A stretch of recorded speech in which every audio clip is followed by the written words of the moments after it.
Hello my friends and welcome back. Thank you very much for being with me again today. There's no smoke without a fire, and here is some good news for all of us, and especially for the Ukrainian and the Russians. There's this little smoke here and must be somewhere a fire. This article comes from Sputnik and it's from today, which is the 13th of November 2022, and this is the title: Ukrainian negotiator says talks with Russia likely in 2023. So, if there is this little smoke, that means there's a fire somewhere. So these guys are communicating, or there are some other big interests that push for dialogue or negotiations. So Ukraine's chief negotiator at the talks with Russia, David Arakhamia, believes that negotiations could start anew in the second half of 2023, Ukrainian media report. Why did they plan like that? This is the second half of the 2023. They think that by then there will be by Moscow. Arakhamia said, as quoted by a Ukrainian news portal on Saturday, that the talks could happen when the presidential race kicks off in the US, and I'm quoting, when the electoral cycles start working both in Russia and in the United States. That is, it will be somewhere in the second half of next year. So you mofos are calculating the peace or the negotiating time for a war that kills people, destroys a nation, based on the fucking electoral cycle? This is what this mofo is saying. So he claims that it's going to start when the cycle starts, the electoral cycle. They want what? Biden to cut a deal and therefore be re-elected? Is that what we got to? The whole thing is political here? Is this what it is? I mean, this is so much, I don't know, disrespect. Not, it's a crime. You think, okay, it's November, we're going to wait until, I don't know, October next year, or let's say July next year, until the cycle starts. By then, you guys, you can kill each other, and then we're going to see what's going on.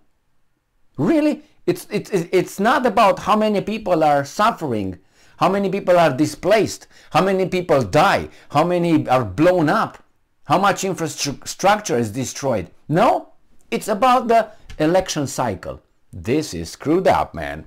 And you call these guys leaders? How is a person who commits a crime called? All right. Russia-Ukraine talks began at the end of February after the start of Moscow's military operation. The last round of the negotiation concluded in Istanbul on March 29th. The talks have since stalled. In late September, Russian President Vladimir Putin said that Moscow was still open to talks with Kiev and called on Ukraine to stop the hostilities. Ukrainian President Volodymyr Zelensky in turn stated that Kiev was ready for dialogue with Moscow, but only if another president came to power in Russia. The Kremlin responded that Moscow would wait for a change in the stance of Ukraine's current president or his successor. Earlier this month, Zelensky laid out the conditions for peace negotiations with Russia, demanding restoration of Ukraine's territorial integrity, respect for the UN Charter, compensation for all damages caused by the war, and guarantees that the conflict will not happen again, among other things. Earlier this week, Russian Deputy Foreign Minister Andrei Rudenko said that Moscow was not putting forward any preconditions for negotiations with Ukraine, but Kiev must show goodwill. Kremlin spokesman Dmitry Peskov said that Russia was open for contacts, but Ukraine has codified the non-continuation of negotiations. Ukrainian Foreign Minister Dmytro Kuleba said on Saturday that he would consider a meeting with Russian Foreign Minister Sergei Lavrov if he receives such a request. I didn't know that. So, Kuleba said Saturday that he would consider a meeting with Russian Foreign Minister Sergei Lavrov if he receives such a request. So, is this like an escalation towards a ending of this bullshit in Ukraine? It seems like.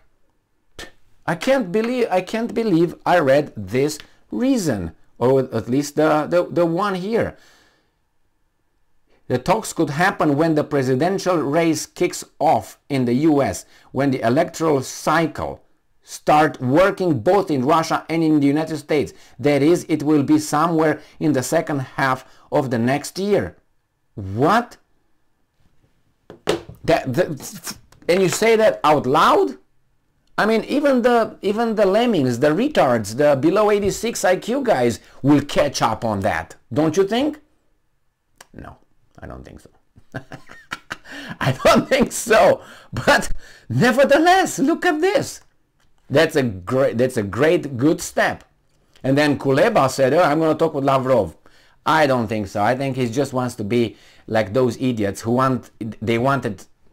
I don't know if you met this kind of people. They want to be invited to, I don't know, to a party or to somewhere, to go somewhere, only so they could decline. So they feel included, but they have the power to exclude themselves. Say, I decided not to join you. You want me, I don't want you. That's a narcissistic trend, by the way. When you have to control the situation, even though by all means you're just by all calculation you're just okay. Let's Emil, are you coming? No. We wouldn't have invited you anyway, Emil. Just stay there in your little poop and pee. No, I met this kind of people. I met this kind of people where they claim, oh, nobody wants me, nobody calls me anywhere, people don't like me, people don't want me. And when you extend an invitation, even, you know, come on, man, come on, let's go. Let me think about it. You know what? Fuck off. I met this kind of people. I hope Kuleba is not doing the same bullshit. And I don't know if Lavrov will do the same bullshit. How I think it would be done in a diplomatic sphere, not Lavrov is going to contact Kuleba. It's going to be a little weasel, Russian weasel, is going to contact a Ukrainian weasel or kosher weasel from Ukraine, whomever. They're going to contact underneath the table in case the Ukrainians said, hey, the Russians want to talk to us, but we're not going to talk to them. The Russians can say, no, we never said that. But if Lavrov makes that, then these guys can say, well, we don't want to talk to you, you're a war criminal, or something like that. So anyway, the great news, and again, I'm disgusted with that timing. I explained the timing. It should be now when, you know, stop the slaughter over there and try to solve the problem. No, it's going to be then. Why? Let me think. They will say, well, if Putin goes, we can do this. Biden is going to be the chief negotiator, or whomever they want to, you know, put in charge of this country. Is going to be the one who's going to break the whole thing, is going to organize everything, and he's going to be the Nobel Peace Prize laureate. You see that? Nobel Peace Prize. Not like Obama did not do shit, did not do anything, and he got the Nobel Peace Prize for nothing. He didn't do anything before he even took a shit on his toilet or outside by the tree or whatever. He got the Nobel. What? That's right. Nobel Peace Prize for me has been gone forever, and the Peace Prize for Nobel Peace Prize for literature. That was political, given to some weasels. Weasels. Oh my God, I was like, really? Garbage. Anyway, many garbage, many pieces of, anyway, Nobel. What? For what? What did you do? What did you write? What did you create? Just because you... Anyway, let's not divert. I hope that happens sooner than the second half of 2023. I hope it happens before the Christmas this year. Let's put it this way. Thank you very much for being with me again today. Stay strong, stay smart, look for the truth, and be just.